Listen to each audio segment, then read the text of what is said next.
Constitution में ये मुख्तस किया गया है कि ये इस आर्गन के राइट्स है और ये ड्यूटीज़ है, यानी इसमें इसके पावर्स मुख्तस किए जाते हैं।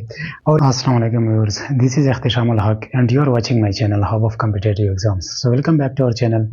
आज हम कवर करेंगे काइंड्स ऑफ लॉ। तो there are two kinds of law. Number first is national laws. तो नेशनल लॉज वो लॉज होते हैं जिसको हम पॉलिटिकल लॉज भी कहते हैं, which are made by the state. तो स्टेट में जितने भी लॉज बनाए जाते हैं उसको हम नेशनल लॉज के कैटेगरी में रखते हैं। दूसरा जो इसका टाइप है लॉ का वो है इंटरनेशनल लॉज। तो इंटरनेशनल लॉज वो लॉज होते हैं which are for the conduct of states in their dealing with each other. जो स्टेट का एक दूसरे के साथ रिलेशंस के लिए जो लॉज बनाए जाते हैं उसको हम इंटरनेशनल लॉज कहते हैं, such as rules of UNO. और जो है वो अगेन डिवाइड किया गया है। नंबर फर्स्ट इसमें है कॉन्स्टिट्यूशनल लॉ और सेकंड इसमें है ऑर्डिनरी लॉज। तो कॉन्स्टिट्यूशनल लॉज वो होते हैं which are relations between states and its organs and between governor and governed. यानी जो स्टेट्स में डिफरेंट इंस्टीट्यूशंस होते हैं, डिफरेंट ऑर्गन्स होते हैं, इसके दरमियान रिलेशंस और इस तरह relations between governor and governed. यानी गवर्नमेंट और जो आवाम होते हैं, जो सब्जेक्ट्स होते हैं, इसके दरमियान जो रिलेशंस होता है और जो गवर्नमेंट के डिफरेंट ऑर्गन्स होते हैं such as executive, legislature and judiciary etcetera, इसके मबीन जो रिलेशंस होते हैं उसको हम कॉन्स्टिट्यूशनल लॉ कहते हैं। यानी कॉन्स्टिट्यूशन में ये मुख्तस किया गया है कि ये इस आर्गन के राइट्स है और ये ड्यूटीज़ है, यानी इसमें इसके पावर्स मुख्तस किए जाते हैं। और इस तरह ये भी मुख्तस किया जाता है कि ये इंडिविजुअल के राइट्स है और ये इसके ड्यूटीज़ है। तो इस तरह ये कॉन्स्टिट्यूशनल लॉ जो है it deals with organs of state and relations between govern and govern. तो इसको हम कॉन्स्टिट्यूशनल लॉ में रखते हैं। दूसरा जो इसका काइंड है नेशनल लॉ का वो है ऑर्डिनरी लॉज।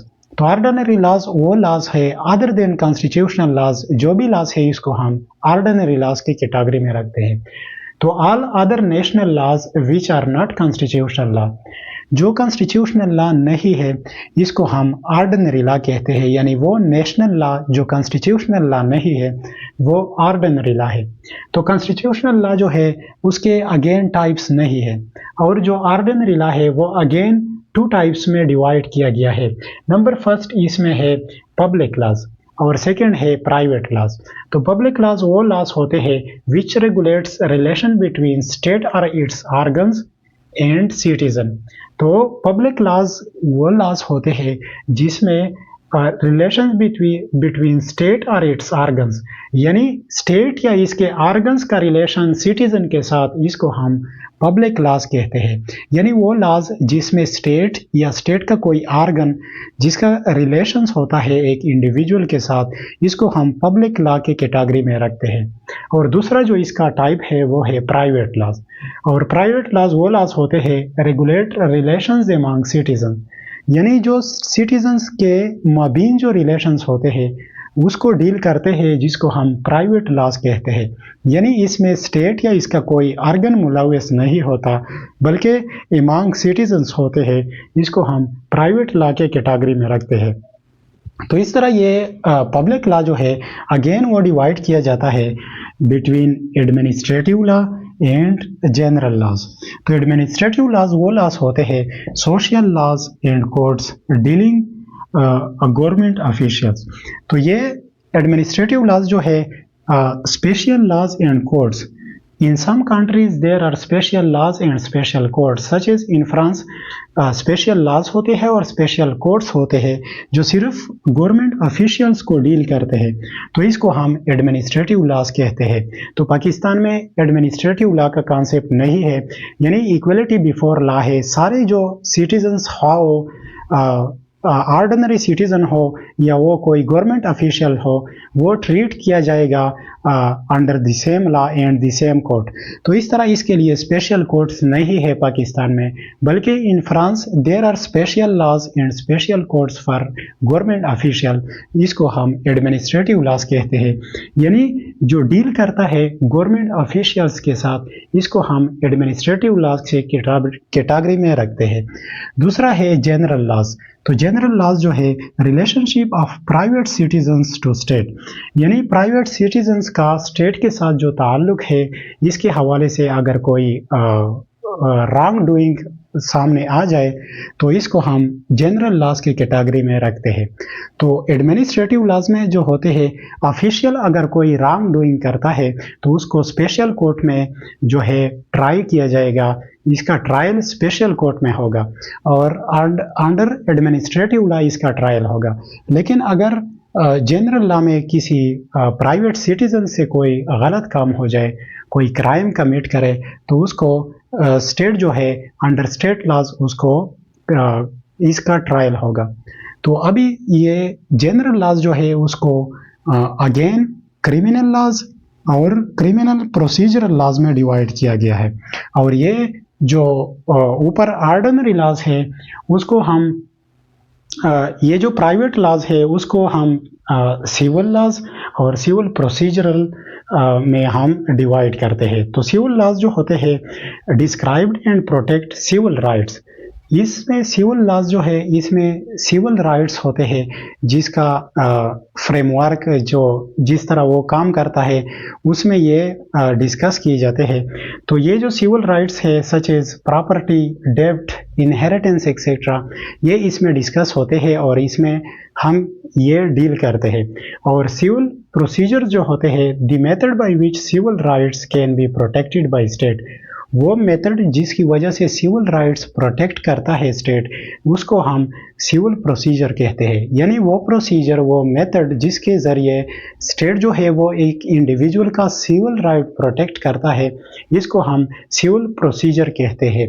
तो इस तरह ये क्रिमिनल में भी है कि जो जनरल लॉज है वो क्रिमिनल लॉज और क्रिमिनल प्रोसीजरल लॉज में डिवाइड किया गया है। तो क्रिमिनल लॉज जो है विच प्रोहिबिट वायलेशन ऑफ पीस, जो पीस के वायलेशन को प्रोहिबिट करता है। तो पास्ट में ये था कि जो क्रिमिनल लॉज होते हैं वो प्राइवेट लॉज समझते थे कि ये एक प्राइवेट क्राइम है।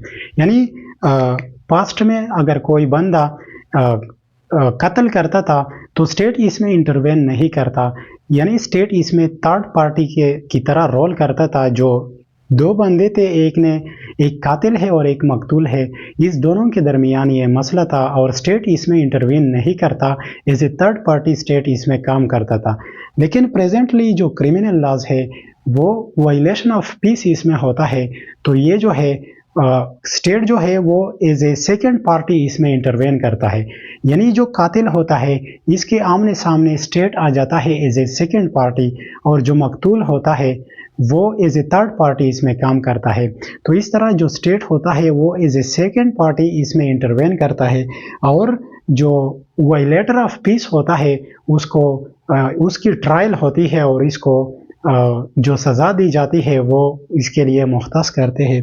तो क्रिमिनल लॉज जो है वो लॉज जिसमें वायलेशन ऑफ पीस होती है, इसको हम क्रिमिनल लॉज कहते हैं। तो एक है सिविल लॉज। सिविल लॉज ऐसा है, यानी फॉर एग्जांपल एक एग्जांपल के ज़रिए मैं आप लोगों को समझाने की कोशिश करता हूँ। एक मसला है जो कि सिविल मसला है, सच एज प्रॉपर्टी पर एक मसला पैदा हुआ। दो फरीकेन हैं जिसके दरमियान एक खेत है, एक प्रॉपर्टी है या दुकान है, इस पर मसला पैदा हुआ। तो इसको हम सिविल लॉ की कैटेगरी में रखते हैं। तो जो ही ये क्रिमिनल बन जाता है, यानी इसमें लड़ाई हो जाती है इस मसले में, यानी प्रॉपर्टी का मसला है, तो ये सिविल लॉज के ज़रिए ट्रीट किया जाता है। और जो ही इसमें लड़ाई आ जाती है तो ये क्रिमिनल बन जाता है। तो एक सिविल मसला था, इससे क्रिमिनल बन सकता है, लेकिन क्रिमिनल से सिविल नहीं बन सकता। तो criminal loss violation of peace इसमें होता है। और दूसरा क्रिमिनल प्रोसीजरल लॉस है, the method by which these offenders bring into book by the state, यानी वो मेथड जिसके जरिए स्टेट जो है वो वायलेटर ऑफ पीस जो होता है उसको बुक के अंदर दर्ज करते हैं, यानी इसके खिलाफ जो एफआईआर दर्ज करते हैं वो क्रिमिनल प्रोसीजरल लॉज में आते हैं। यानी वो प्रोसीजर, वो मेथड जिसके ज़रिए गवर्नमेंट जो है या स्टेट जो है वो इस वायलेटर ऑफ पीस जो है, जो क्रिमिनल है, उसको अंडर बुक यानी उसके खिलाफ जो एफआईआर दर्ज करता है उसके मेथड को क्रिमिनल प्रोसीजरल लॉज कहते हैं। तो ये इसकी क्लासिफिकेशन हुई लॉ की।